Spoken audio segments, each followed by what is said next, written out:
Merhaba, yepyeni bir video ile karşınızdayım. Bugünkü videomuzda elimizde var olan değerlerimizi nasıl kaybettik veya kaçırdık diyeceğim.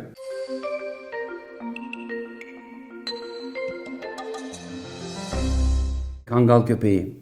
Bizim topraklarda var olan bir köpek. Anadolu aslanı diye tanımlanıyor. Diğer tarafta tiftik keçimiz Ankara'nın Angora keçisi. Bütün bunlar bizden yavaş yavaş götürülüyor. Başka ülkelerde ciddi servetlere dönüşüyor ama biz de niye bunlara sahip çıkamıyoruz? Geçtiğimiz günlerde çok sevdiğim bir arkadaşım Cem Seymen'in programını izledim. Orada tiftik keçilerine ilişkin bir bölümden bahsetmişti. Ben yıllar önce o konuları ele aldım. Örneğin Ankara keçilerinin Güney Afrika'da izini buldum. Üstelik o keçileri koruyan kangal köpeklerini. Evet, şu anda Güney Afrika'dayız. Vahşi hayvanlar diyarı, vahşi hayvanlar dünyası. Bulunduğumuz yer çitaların büyütülüp doğaya salındığı bir çiftlik ama bu çiftliğin başka bir özelliği var.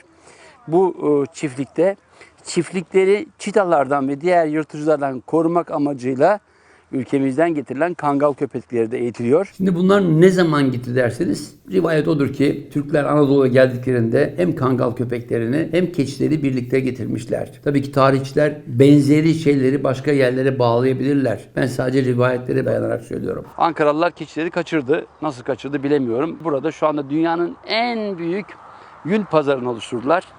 Dedim ya, akıl her zaman karlıdır, bilgi kazandırır, belgesel kazandırır ama biz Ankara'da keçileri kaçırdık. Burada Güney Afrika'da Tor adındaki Karabaş kangalımızın yanında Ankara'nın meşhur moher zengini keçilerini bulduk. Şimdi hem Tor'u ziyaret ediyorum hem de Ankara'nın Ankaralılardan uzak kalan keçilerine merhaba diyorum. Arkadaşlarınla berabersin değil mi? Sivas'tan buralara geldin. Şimdi Ankara'nın keçileriyle berabersin. Ne güzel. Evet, Tor'la beraberim. Türkiye'de doğmuş. Büyük olasılıkla Kangal'da, Sivas Kangal'da. Sivas Kangal çok zengin bir yer. Yani Sivas tarihiyle, coğrafyasıyla, var olan bir nimetleriyle çok zengin ama o zenginliğini ne yazık ki değerlendiremiyoruz. Türkiye'nin en zengin hemşeri kitlesine sahip. Biz Sivasspor'umuzu düşünüyoruz ama geriye kalan değerlerimiz işte ne diyeyim, Kangal'ın meşhur köpekleri, Çelmik'in meşhur balıkları dünyayı dolaşıyor. Bu arada onları ziyaret ederken Ankara'nın da tam 150 yıl önce kaçırılmış, burada Güney Afrika'yı dünyanın en büyük yün üreticisi haline dönüştürmüş Ankara'nın Angora keçileriyle beraberiz. Kangalımızla aramız iyi ama keçiler bizi görünce yabancılaştılar. Ne de olsa arada bir 150 yıllık bir fark var. Bizden gittiler. Malum şu anda dünyada belki de en az keçinin kaldığı ülkelerden biri olduk. Neyse ki kangal köpeklerimiz korunuyor. Evet, bizim bu çok değerli tiftik keçimiz Ankara bölgesinde, özellikle Nallıhan, Beypazarı bölgesinde yüzyıllarca yetiştirilmiş. Yüzyıllarca. Biz neyinden faydalanmışız? Evet, sütünden, etinden ve tüyünden. Ama araştırmamışız. Sadece o keçi kılından yapılan kepeneklerimizle yetinmiş kalmışız. Özelliklerini pek fazla yitirmemişler. Anadolu'da bilirsiniz kurtlara kaptırmasın diye bazen kulaklarını keserler ama burada kulakları olduğu gibi duruyor. Çünkü çitalarla boğuşma sırasında çok daha akıllı davranıyor. Genetik bir oynama olmadığını öğrendik burada. Sadece sağlıklı bakılıyorlar. Evet, Ankara'mızın keçileri beni pek sevmediler. Galiba kangalın kokusu. Keçileri kaçırdık.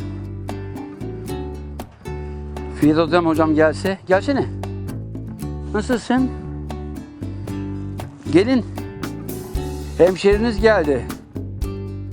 Vallahi Ankara'ya götürmem gerekecek galiba sizleri. Çünkü alışmanız gerekiyor tekrar Türkiye'ye. Uzak kaldınız. Güney Afrika'yı moher cenneti yaptınız.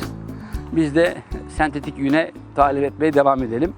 Yüncü arkadaşlar bozulmasınlar ama bu kadar güzel değerlerimizin kıymetini bilmediğimiz zaman arkadan ağlıyoruz. 1860'larda birbirinden farklı rivayetler var. Kimilerine göre bir denizci. Benim duyduğum kadarıyla da Sultan Abdülaziz'in İngiltere'den gönderilen doktoru bunlardan birkaç tanesini alıp kaçırıyor. Ama niye kaçırıyoru ilginç. Çünkü gelen doktor meraklı. Önce keçilerden meşhur sarayın sütle ilgili, yoğurtla, peynirle ilgili bölümü bugünkü Samandıra bölgesinde galiba. Oradaki manzaralarda tanıştığı bu keçilerin tüylerini gönderiyor İngiltere'ye. 1850'lerde İngiltere'de ciddi bir sanayi var. Bilim adamları harıl harıl çalışıyor. Üniversiteler gerçek görevlerini gösteriyorlar ve doktora gelen mesajda bize bu keçileri gönder. İşte bu keçiler o doktorla beraber veyahut da o denizciyle beraber kaçırılıyor. Sonra ne oluyor? Güney Afrika'da 15-20 milyon, Yeni Zelanda'da, Avustralya'da milyonlarcası üretiliyor. Bugün dünya piyasasında, moher piyasasında İngiliz egemenliği, yabancı egemenliği başlıyor. Diğer taraftan kangal köpekleri. Çok özgün bir köpek. Bana ait olan 2 tane kangalım vardı. Çok açık söylüyorum. Kızım doğduğunda güvenle bırakıyordum. Onlar denizle ilgileniyorlardı. Daha bebekken. Bu kadar güzel bir köpek. Üstelik ne yiyorsak biz de beraber yiyorduk. Onu söyleyeyim. Yani yemeğimizi de beraber paylaştığımız çok değerli. Oturduğu yerde böyle rahvan rahvan dururken bir tehlike sezdiğinde gerçekten bir aslan gibi, o ismine yakışır, birdenbire kalkıyor. Kangalımız gitti. Çitamız diğer tarafta bekliyor. Kangalımız bir şey fark etti galiba. Büyük olasılıkla başka bir çita. Peki bu köpeği niye alıp Güney Afrika'ya götürdüler? Bunu Güney Afrika'da sordum. Çok ilginç bir şeyle karşılaştım. Çünkü insanlar meraklı. Bu köpeğin gırtlak sesi o bölgede çiftliklere dadanan çitaları kovuyormuş. Yani meraklı toplum olunca böyle oluyor. Araştırılıyor. Buna ilişkin duyumlar duyum olarak kalmıyor. Halkın arasında laf salatasına dönüşmüyor. Rivayet denmiyor bizim dediğimiz gibi. Bunlar bilim adamları tarafından laboratuvarlarda kaydediliyor. O sesler hakikaten çitaları ürkütüyor mu, ürkütmüyor mu deyip Güney Afrika'daki koruma altına alınmış çitaların bulunduğu bölgeye götürülüyor. Ve hayvanlardaki etki tepkiyle çiftlikler şu anda, şaka değil, o bizim kangal köpeklerimize, şaka değil, rakam doğru, 15-20 bin dolar veriyorlar. Bizde ne oluyor? Gariban kangallarımızın değerini bilmediğimiz gibi o iğrenç hayvan dövüştürmeye varan iğrenç alanlarda zarar veriyoruz o bizim dostlarımıza.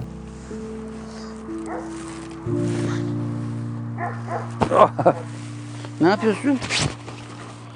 Ha? Ne yapıyorsun? Ne yapıyorsun? Arkamızda bir gelincik var. O da delirdi. O da yanıma gelmek istiyor. Hayır, gelmeyeceğim.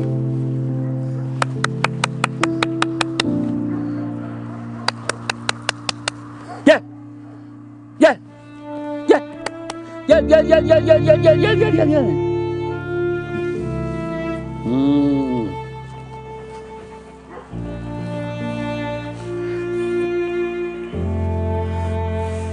Hey, ne yapıyorsun? İyi misin? Keçiler ne oluyor?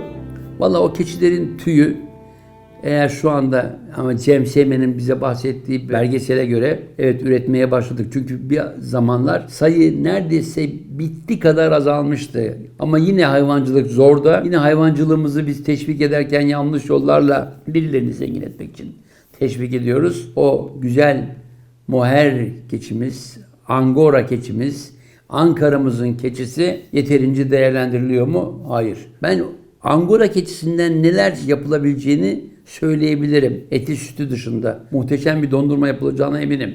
Sütünden. Ama o tüyleri var ya, yünleri. Çok açık söylüyorum. Uzayda astronotların, kozmonotların, şimdi Çin'in göndereceği taygonotların başlarında böyle tam o astronotların kasklarının altındaki koruma takkesi bu yünden yapılıyor. İnsanla temas ettiğinde terlemeye yönelik en doğru reaksiyonu yaşamamızı sağlıyor. O kıl keçisinden yapılan kepeneklerle çobanlar gecenin ayazlarında, eksi 10'larda, 20'lerde keskin bıçak gibi rüzgar altında hayvanlarını güdüyorlar. Bununla ilgili araştırmalar üniversiteler yapıyor. Bizde üniversiteler ise analarımızı, babalarımızı mutlu edecek diplomaları vermeye devam etsin. Evet arkadaşlar, keçilerimizi kaçırdık. Bundan 150 sene önce kangallarımız gidiyor. Sadece bunlar mı?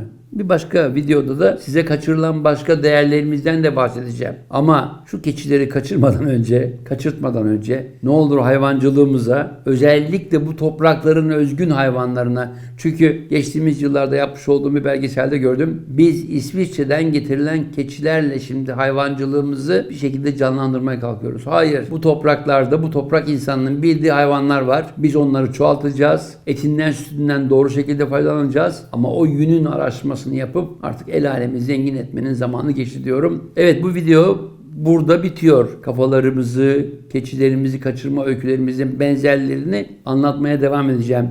Yorumlarınızı bekliyorum. Artı varsa özel istekleriniz, onları da yapmaya, yaşamaya ve aktarmaya hazırız.